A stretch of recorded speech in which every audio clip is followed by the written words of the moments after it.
Hi friends, நீங்கலாம் நல்லா இருக்கீங்க நம்புறேன். ஆக்சுவலி வந்து 257 கிலோமீட்டர்ஸ் எடுத்துக்கிட்ட டியூரேஷன் வந்து பார்த்தீங்கன்னா 13 மினிட்ஸ் 48 செகண்ட்ஸ் இருக்கு. ஆவரேஜ் பேஸ் வந்து 5:22 வந்து ஓடி முடிச்சிருக்கோம் இன்னைக்கு.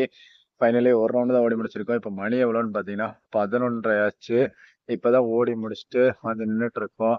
ரொம்ப லேட்டாக தான் ஓடி முடிச்சிருக்கோம். எப்பவுமே 10 மணிக்கு ஆப்போசிட் ஸ்ட்ரீட் லைட் ஆஃப் பண்ணிடுவாங்க. இந்த ஒரே ஒரு ஸ்ட்ரீட் லைட் மட்டும்தான் இப்போ எரிஞ்சிட்டு இருக்கு.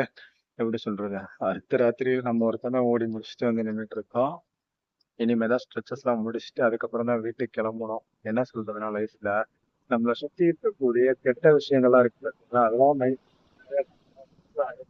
ரொம்ப நம்ம ஸ்ட்ரெஸ்ஃபுல்லாகவும் நம்ம ஃபீல் பண்ண ஆரம்பிச்சிருவோம். நம்ம சுத்தி இருக்கக்கூடிய பாசிட்டிவான விஷயங்கள், அதே மாதிரி நம்ம எப்படி நம்மளை பாசிட்டிவா மாத்திக்கிறது அப்படிங்கிற ஒரு மைண்ட் செட்டுக்கு வரணும். ஏன்னா நம்மளை சுத்தி எதுவுமே நடக்கல அப்படிங்கிற பொறுமையாவும் காம் அண்ட் கம்போஸ்டாவும் என்னைக்கோ ஒரு நாள் கண்டிப்பா ஏதோ ஒரு விஷயம் பாசிட்டிவா மாறும் அப்படிங்கிற ஒரு நம்பிக்கை இருக்கு பாத்தீங்களா, அந்த நம்பிக்கையோட மட்டும்தான் நம்ம இருக்கணும்.